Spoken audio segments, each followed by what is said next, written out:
We are officially 1 week away from the start of the 2025 NFL season, and boy, does it start out with a big one. Cowboys versus Eagles next Thursday, and we're going to begin the show today with some breaking news out of Dallas. Dan Graziano is here. What more can you tell us, Graz? Yeah, Laura, finally, at long last, an actual update on the Micah Parsons situation. Along with Adam Schefter and Todd Archer, we are reporting today that the Cowboys have, heard from teams regarding a possible Micah Parsons trade, and that really for the first time, the Cowboys have signaled that they're at least willing to listen. But the impression that we've been able to form over the last day or so is that the Cowboys want this thing resolved pretty soon, like in the next couple of days, so they can start preparing for their practice week against the Eagles. How it gets resolved is still anyone's guess. It doesn't sound like a trade is close, but there's certainly the possibility that a team could get aggressive and make it happen. A lot of things would have to happen. Micah and his agent would probably have to talk to the acquiring team about a contract. The acquiring team would have to satisfy the Cowboys' requests in terms of trade return, and it would have to be a place that Micah wanted to go. So a lot of things can still happen here, but interesting that at least the Cowboys, who have said all along they weren't going to trade him, seem to be softening on that stance at least a little bit. Yeah, I mean, Graz, it's fascinating. You think about the caliber of this player on the screen right now, and you can't even imagine trading a player like that away. But again, this is the reporting that we're hearing, and the Cowboys are listening. Mike Tannenbaum, Mina Kimes joining Dan Graziano throughout this show. Mina, I start with you. What are your initial thoughts when you hear that the Cowboys are listening to trade offers for Parsons? I would hope, if I was a Cowboys fan, that this is just a leverage play, because if they are actually considering trading Micah Parsons and they actually do it, it will go down as one of the biggest blunders in the history of the franchise. Honestly, the sport, quite frankly, because it makes no sense. It would be one thing if this was a rebuilding team without a quarterback that was in the business of amassing draft picks and trying to fix his roster. But the Cowboys have a quarterback. They traded for a player in George Pickens that I think is going to make this a good passing offense this year. And without Micah Parsons, the defense instantly becomes one of the worst units in the NFL. It makes no sense. And again, even if they were to do it, let's say, and get all those draft picks, you get draft picks like that in hopes of getting a player like Micah Parsons, which never happens in the NFL because he's one of the two best pass rushers in the league. It's just insanity to me that it's even gotten to this point. And truly, if that happens, the fan base should be incredibly upset with Jerry Jones. Yeah, well, I think we all agree. Also along, we talked about Terry McLaurin, Trey Hendrickson, and obviously Micah Parsons. And this seemed like the easiest one to get done given age, productivity, and everything Mina said about the player. Yeah. With that said, there is a little bit of a mini bye week now, ironically, except for Philadelphia and Dallas being about 3 or 4 extra days in the calendar. So if Dallas was going to do this, guys, what I would be saying is to every team, by close of business tomorrow, I need your highest and best offer. Picks, players, whatever it may be. And I say this, we woke up this morning, and Dan Graziano had started this report. And if I was with the team and started Dan's report, I'm talking to ownership. I'm talking to our head coach. So if I'm teams in the NFC North and there's maybe a team that could be interested in him, I think the other teams would want to say, like, hey, wait, Micah Parsons is actually available. Like, what could we do here? And if I'm Dallas, I'm trying to hold an auction as fast as possible. I think what's fascinating, if it does progress to the point where there's a trade, is trying to figure out what the return for a player like Micah Parsons at age 26 would be. I think you're talking about multiple very high picks, multiple first-round picks, and probably at least one defensive front seven player who's probably young and maybe on a rookie contract that can help replace Micah Parsons. The team that would be able to give all that and give Micah Parsons the contract he wants and fit them under their salary cap, all with a week to go before the season, it will be very interesting to see who that team turns out to be, if anyone.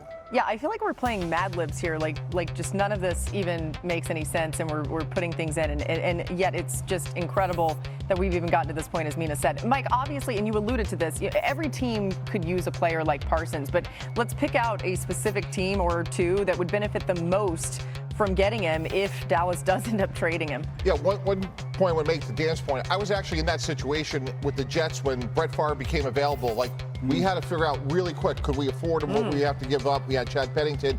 You're going to have to move fast. And just focusing on the NFC North to answer your question, to me, I would start with Green Bay and Detroit. You put Micah Parsons on either of those teams, and you have to get past Philadelphia, San Francisco, all these other high-powered teams, Washington, he could be outcome determinative in terms of, like, we could get to the Super Bowl. And if I'm Brad Holmes of Detroit, if I'm Jason Light of even Tampa Bay, I would certainly try to get Dallas on the phone and close them out and say, we're not negotiating, I'm paying a bill. So, hey, if it's Green Bay, it's Devontae Wyatt and 3 first-round picks, whatever it may be. It's Brian Branch and 2 first-round picks. And I just want to know what the bill is. I'm going to get the head coach, I'm going to get the owner in the room, and we're going to make a decision really fast. Ooh. Green Bay, Tampa both make sense to me. I like those ideas. Detroit, a little bit apprehensive because they got to pay Aiden Hutchinson soon, so you'd be committing a lot of money to pass rushers. I'm going to throw out another team that I haven't seen people talking about. How about the LA Chargers? Ooh. Young roster. As a result, they have the second most cap space in the NFL, nearly $100 million next year. They already paid Justin Herbert. And the defense was really ahead of schedule last year under Jesse Minter. But when I look at the pass rush, you have Khalil Mack, who's nearing the end of his career, most likely. You have Tuli Tuipulotu, who's good. But Micah Parsons would really be a difference maker on that pass rush. I like a lot of the young players in the linebacking group, the secondary. That, to me, would be a difference maker and would make them they would make them contenders in the AFC. You know, Mina, one of the teams that was brought up to me today was the other LA team, the Rams, because they have the kind of young defensive studs up front that you might be able to send back to make a deal like this work. So we could list every team. But I also think it's interesting to think about teams like say, the New England Patriots, who have a quarterback on his rookie deal and are trying to build something out for the future. Micah Parsons is not a one-year rental. Like, whoever trades for him, if someone were to trade for him, is probably anticipating having him for the next decade, which is what Dallas should be doing. But obviously, this thing's gone sideways. You know, this conversation's gone full circle. It goes back to what Mina said at the top of it, which is like the object of the exercise is to get a dominant young pass rusher. So, again, if I'm Dallas, at some point, you just have to sit down and say, hey, look, this offseason went as predicted. A year ago, it was Nick Bosa, roughly at $34 million. We're at $41.5 with TJ Watt. Let's just pay the bill and move on. Yeah. Because, again, when you trade for George Pickens, you have Dak Prescott under contract. You feel like you've made reasonable improvements in your passing offense. You have a chance with Parsons and no chance without him. Yeah, you just got to do it. By the way, the season opens for them a week from today, and there's no better time than right now. Again, another reminder, too, that this timeline is going to happen really fast. Graz alluded to that as well. They've only got this a couple days, maybe, before they want to get something done. All right, time for some top stories. We'll keep an eye on this Micah Parsons situation. Let's go to the other side of the season opener. Graz, what is the latest in Philadelphia? Guard Landon Dickerson, who had a procedure on his knee a couple of weeks ago, is actually back out on the practice field for the Eagles yesterday. Again, a week to go until the game. We don't know exactly how much he participated in practice, what he was able to do. The Eagles aren't saying because they don't have to. Their first official injury report of the week will come Sunday. At that point, we'll have a sense. But the Eagles have been optimistic that Landon Dickerson might be able to make week one. I wouldn't rule it out just yet. And Travis Hunter, who missed a few practices last week and the last couple preseason games with an upper body injury, back on the practice field yesterday as well. Their GM, James Gladstone, telling Hunter is full speed ahead for week one and plans to play on both sides of the ball. I can't wait to see what that ends up looking like. We've got a lot more coming your way here on NFL Live, but how about this? New on the show from our Dolphins reporter, Marcel Louis-Jacques.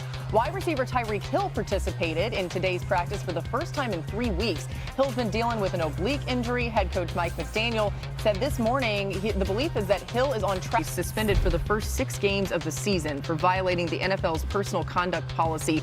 The suspension follows Rice's guilty plea to third-degree felony charges related to a March 2024 car crash in Dallas. So let's take a look at what his absence might mean for the Chiefs. Although they did make it back to the Super Bowl, the wide receiver group was underwhelming after Rice got hurt in Week 4. From Weeks 5 through 18, Chiefs wide receivers averaged the second fewest yards per reception, ranked 21st or worst in receptions, receiving yards, and touchdowns. Mina, how can they make sure they get more out of that wide receiver group to start the season without Rice, now that they know he'll be out for 6 games? You know, it's going to look like a lot like it did in the second half of last season, Laura, and that's not necessarily a bad thing. While they didn't get a ton of production out of the receivers, it was still an efficient offense. Chiefs used a ton of 12, 13 personnel, putting multiple tight ends on the field. I think they figured out how best to utilize Xavier Worthy, not primarily as a downfield threat, but using him more on shallow concepts against man coverage underneath, manufactured touches. To me, though, the biggest thing that they can do to improve upon what we saw at the end of last year without Rice is not really about the receivers. Also, I should mention Hollywood Brown being back at some point could help, but more about the run game. This was the least explosive rushing attack in all of football last year.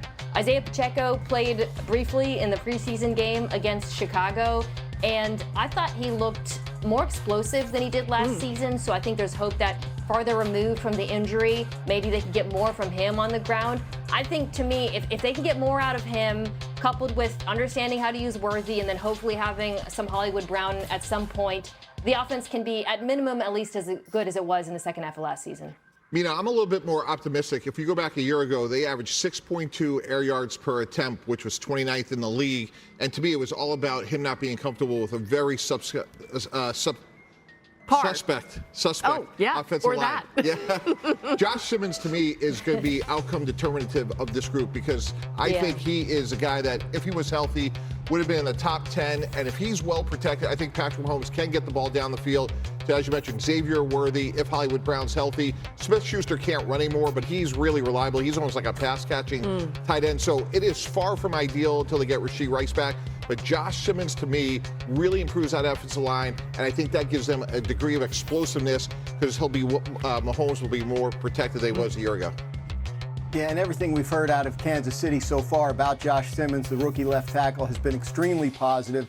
They believe he's ready to step in day one and be what they thought he would be when they drafted him. So that's good news. You know, Xavier Worthy got a lot better as the season went along. The Chiefs felt like DeAndre Hopkins being there was a help to him, helping teach him about route running. They're in pretty good shape. I mean, Isaiah Pacheco, I think they feel like he maybe came back from the injury last year a little too quickly, trying to make it for that playoff run, and he'll be better now that he's back to full health. They drafted a running back in the 7th round, Brashard Smith, who is a converted wide receiver. They have some plans for him in terms of how they plan to use him and his pass-catching ability. And that's not don't blow that off. Isaiah Pacheco was a 7th round rookie who made an impact for a Super Bowl champion Chiefs team once upon a time. Ah, it's great insight. By the way, I've got some fantasy drafts coming up. I'm keeping track of all this info. It sounds pretty good. The Chiefs have the second hardest schedule in the AFC, according to ESPN Analytics. Something to keep in mind, too. All right, let's go to the Dolphins. They lost big pieces on both sides of the ball. Jonnu Smith led the team in receiving after Week 9 last season and was traded to the Steelers. They also lost 2023's rushing touchdown leader, Raheem Mostert, and guard Robert Jones. On defense, they lost Jalen Ramsey, Javon Holland in the secondary, and they lost Calais Campbell and Emmanuel Ogbah from their front four. It's a lot of differences on this team. GM Chris Greer was asked about the moves yesterday. When you go and you make aggressive moves like we had made for a few years, you have to reset again and start it over because it's just not sustainable the way the contracts are with players and what they're making now. So like a year ago, we were one of a couple teams with all the 1-year vet contracts and stuff. And so we're in a different spot now, adding the young players. So that's the direction we're going right now, and we've been very happy so far. Yeah, it's such a unique peek into the cycle of the NFL, and if you don't capitalize when you have more money, just what happens. Mina, what is your reaction to hearing those comments from Greer? Yeah, he's right. And when you do spend big on veterans the way they have last few years, you got to hit on draft picks afterwards. To me, that's going to determine how this Miami Dolphins season goes on both sides of the ball, but particularly offensively. I'm looking at that offensive line and the two players that I think are going to be key for them, Patrick Paul at left tackle, and then Jonas Avenea at guard. Austin Jackson at right tackle opposite Paul has been good, I think. And then on the other side, they drafted Kenneth Grant in the first round. And he's going to have an incredible opportunity, pardon me, because they have really good pass rushers in Miami. But he also has big shoes to step in. Calais Campbell's gone. So whether or not those young players in the trenches on both sides can make a difference this year, I think is going to be determinant of whether or not the Dolphins are competitive. Yeah, what's interesting to me about Miami is, like, we've talked a lot about what they don't have, but when you look at what they do have, when it starts with Tua, Jalen Waddle, and Tyreek Hill, when those three players are on the field, they're 22-14 over the last 3 seasons. So we know they could score points. And Mina, as you mentioned, they can also rush a passer. Jalen Phillips, if he's healthy, Bradley Chubb, if he's healthy, along with Chop Robinson. Now, look, there's a lot of questions about their secondary. They just added Jack Jones, Rasul Douglas over the last couple of days. They have Storm Duck.